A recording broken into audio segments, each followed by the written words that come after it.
Hi, magandang araw po sa inyong lahat for our first reading of the day today. Tingnan naman po natin kung ano po ang makikita natin sa first reading of the day. For the meantime, napanood niyo na po ba ang ating first, second, third at yung ating insenso na nilabas ko po, no? Ito po ay bagong insenso na ilalabas ko po every day for 15 days, no? Ito po ay pampalambot ng puso, no? Kaya po yan po ay inyong seryosohin dahil po talaga pong sa nakikita ko kailangan po nyo ay ang pagpapalambot ng puso, no? Or kahit papano ay kayo ay maisipan po nito, no? Or maisip niya po kayo at maisip mo niya rin po ang lahat ng kabutihan na ginawa mo po sa kanya, no? At talagang sa nakikita ko po ay mas magiging maayos po kayo sa darating na panahon kapag ito pong taong to kahit papano for some of you po kasi ang gusto nyo lang naman po ay humingi ng tawad at ma-realize niya po kung ano po ang mga ginawa niya sa iyo. So yan po, no, titingnan po natin yan, ano, talagang sa nakikita ko po ay yan po ay magandang senyales o simbolo po, no? At yun po, no? So ngayon tingnan po natin ano, bago po yan, pumili muna po tayo ng angel number nyo for the day.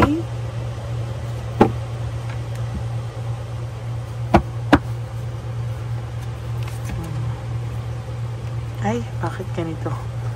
Magulo po, no? Yun.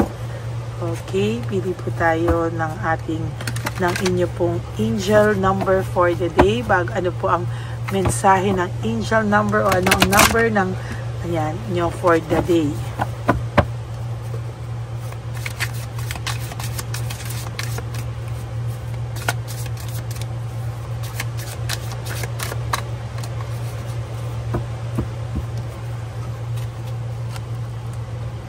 Pili po tayo ng isang angel number for the day. Sorry po.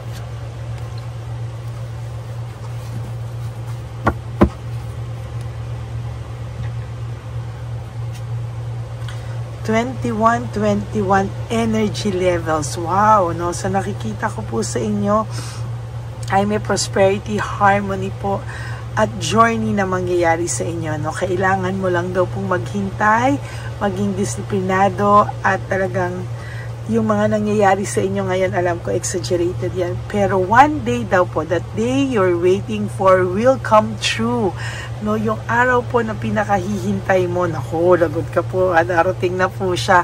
I-maintain mo lang po yung disiplina, no? You're getting closer to your end goal. There's no need to overextend yourself, no? Huwag mo raw pong masyado, huwag ka na raw pong gumawa ng bagay-bagay na ikaw yung mag-e-extend o yung sarili mo po yung gagawa ng paraan at mag-e-extend, ano? Ang sabi po dito, guard mo na po yung energy mo at remain focused. Sabi niya, it will pay off, no? And it's, sabi ko po sa iyo, ito pong pag-akyat, ano, hindi po ito elevator ride daw to, no? Kailangan mo daw pong pagtiwalaan ang iyong sarili, no? Ang nakalagay po dito na talagang tumaning sa aking isip, no? Tama po ba yung Tagalog ko, is yung araw na iniintay mo ay darating na, no? For some of you, baka naghihintay na magkaharap kayo. For some of you, ay marami pong mga inaantay na araw sa buhay nyo at ito po ay isa sa mga sinagot ng inyong angel number for this day. Okay? Ngayon naman po, tayo po ay pipili ng 20 cards.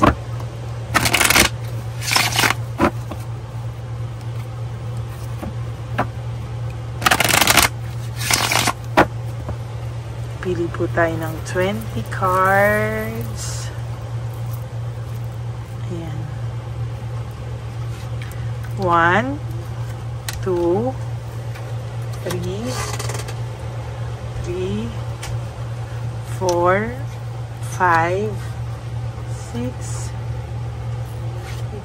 7, 8, 9, and 10.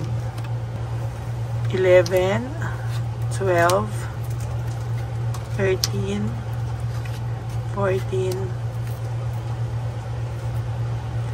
15,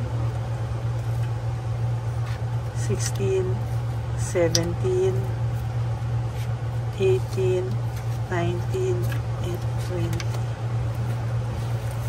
Itabi muna po natin to.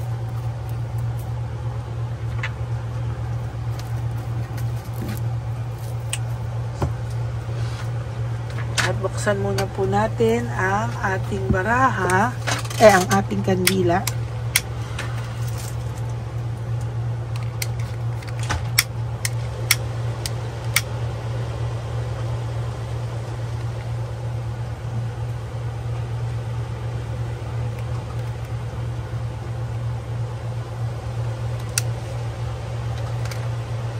Bakit lagi namamatay itong konsensyang kandilang to?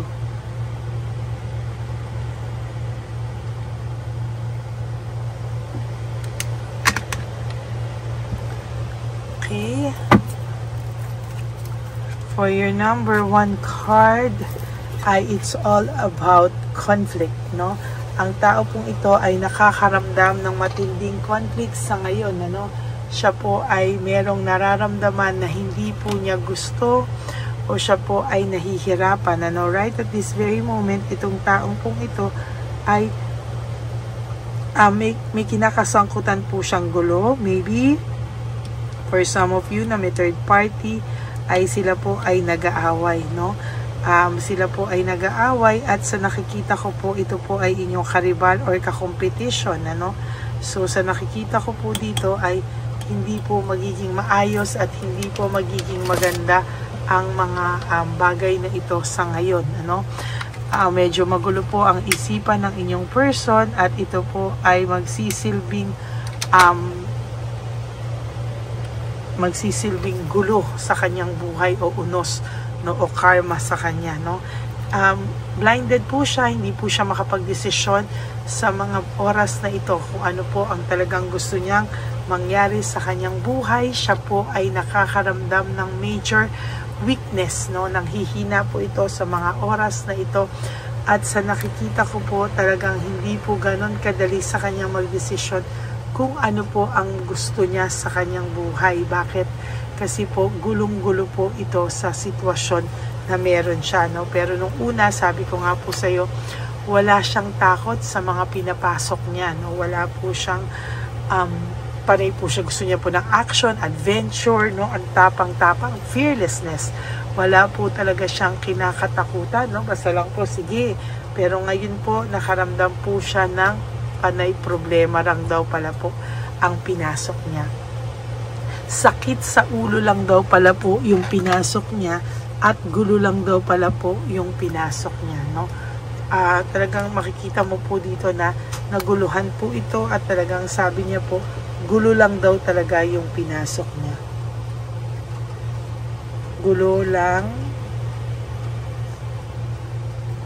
at sakit sa ulo ang napala niya.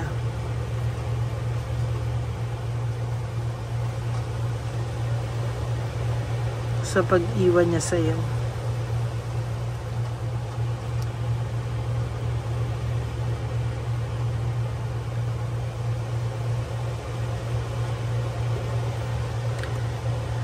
Gulo lang at sakit sa ulo ang napala niya sa pag-iwan niya sa iyo, no? This person po ay magulo po ang kanyang utak, no? Sa totoo lang po ay hindi niya po alam ang kanyang nararamdaman, ano? There is this na-trap po siya at yung naging biktima po niya yung sarili niya, sa totoo lang, no? Ito po yung nagpagulo sa kanya at ito po ay talagang makikita mo po dito na panay problema at pagsasaksak po ang kanyang napala, no? Sakit sa ulo talaga, no? Bakit? May betrayal pa po akong nakikita dito, no? Gusto niya po matapos ng lahat ng ito. Gusto niya po magkaroon ng endings and new beginnings sa buhay niya. Gusto niya pong matapos ito at gusto niya pong maging mas maayos po siya sa kanyang hinaharap, no? There is this meron po akong nakikita dito na talagang nabaliktad po yung kanyang mga inaasahan, yung mga kanyang pangarap ay nabaliktad po, no? Kung ano yung inaasahan niya, akala niya ay magiging maayos, ngunit lalo pong hindi naging maayos. There is this very disorganized po ang taong ito. Talagang disorganized po siya, nawalan po siya ng balanse sa kanyang sarili, no? And sa nakikita ko sa kanya yung the tower, no? Yung tower na to, sa totoo lang, ay talagang nagbibigay sa kanya ng masaklap talaga, no? Masaklap na yung mga nangyari sa kanya, karma po talaga sa kanya, no? The tower is all about karma. Yung karma pong yan ay siya din po yung gumawa sa sarili niya, no? Yung tower po ang pinakamasaklap na baraha for me, followed by reverse na wheel of fortune, ano? It's all about negative feelings and negativity. Ito po kasi pagbagsak ng pangarap, no? Marami pong pagbagsak talaga ang hindi niya inaasahan. Talagang nag-i-struggle po ito, panay problema, panay struggles. Yan po yung napala niya sa pag-iwan niya at pagsira niya sa relasyon na iyong iningatan, ano? Sa lahat po ng iningatan mo, ito po ngayon yung kanyang hinahanap-hanap, yung masaya niyong samahan, yung laging may home celebration kayo, lagi kayong masaya, kahit simple lang po yung buhay niyo ay masaya po kayo, pero wala po, no? Sinayang niya po yan lahat. At ayan po, there is this self-pity, no? Talagang may self-pity po siyang nararamdaman. Ngayon lang po sa kanya nagsisingkin lahat ng paghihiwalay nyo. At sa nakikita ko po dito ay naging magulo po ang kanyang buhay, no? Nagkaroon po siya talaga ng there's a need ngayon, ano? Namimiss niya po ang pag-aalaga muna sa iyo lang po niya nakita, no? Talagang sabi ko nga po sa iyo, ito po ay the hangman, oh? Talagang magulong-magulo po ang buhay nitong taong to, at talagang nawalan po ito ng kumpiyansa sa kanyang sarili, no? Hindi niya po alam, pero bakit parang nanghihina siya, nagkaroon siya ng low self-esteem, no? Dahil po yan sa mga quick decision o mga bagay po na hindi niya po pinag-isipan, mga bagay po na hindi niya po inayos, no?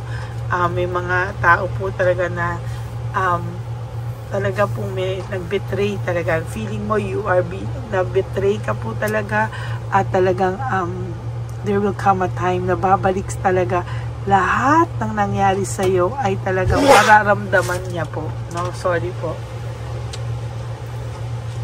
Asensya na po, may nawala ako sa energy ko, saglit po. Okay. Naging materialistic po talaga siya. Talaga pong lahat po ay talagang kanya pong pinangarap, no? Pero bumaliktad po ang lahat, no? Ngayon po gusto niya po ng leaving behind, rest, no? Gusto niya pong iwanan muna lahat at magpahinga, because may mixed emotions po ang taong ito sa ngayon. At talaga pong sa nakikita ko talaga ay meron po siyang failure and defeat. Yan po ang last card mo, no? It's all about failure and defeat, no? Sabi ko po sa inyo, lahat po ng sakit ng ulo ay dinanas niya, no? Sakit ng ulo at sakit ng gulo at sakit ng ulo po yung kanyang naranasan sa pagkawala mo, no? So yan po ang ating first reading of the day. Kayo po ay talagang, ito po ang first reading of the day. I hope na naka-resonate po kayo, and if you do, can you please give me a like and comment down below para naman po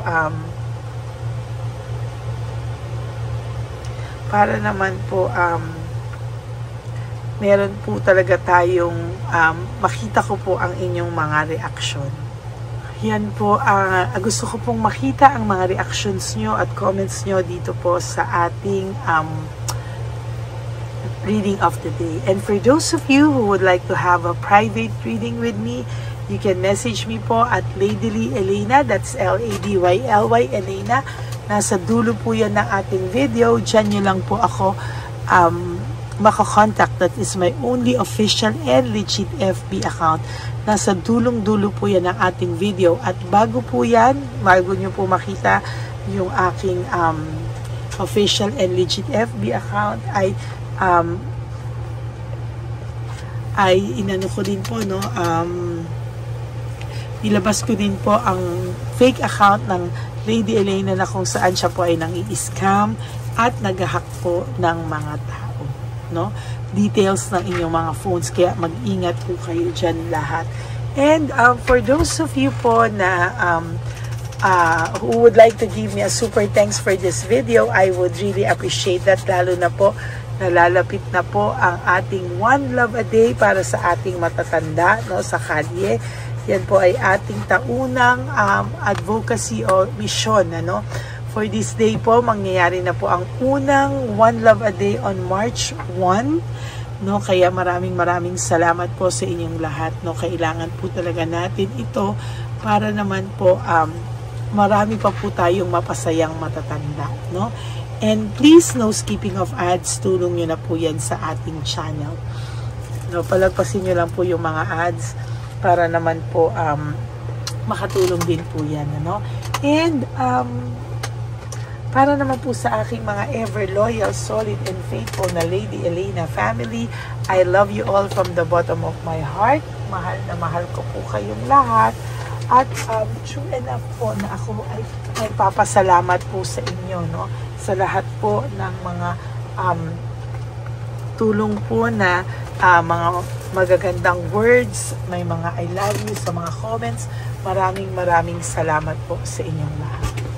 And para naman po sa aking mga ever loyal, solid, and faithful na Lady Elena family, I love you all from the bottom of my heart. Mahal na mahal ko po kayong lahat. At alam niyo po yan, ano? At ako po ay nagpapasalamat sa lahat po ng suporta na inyong ibinibigay sa akin sa araw-araw. Maraming salamat po from the bottom of my heart.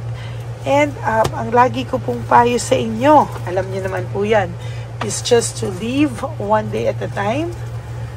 You do 3 things that will make you happy for today. Prioritize yourself, make yourself happy, no? And forgive yourself, no? Alam niyo po, dapat po ay pinapatawad niyo po ang inyong mga sarili, no? Hindi niyo naman po gusto ang mga nangyari sa inyo. So forgive yourself.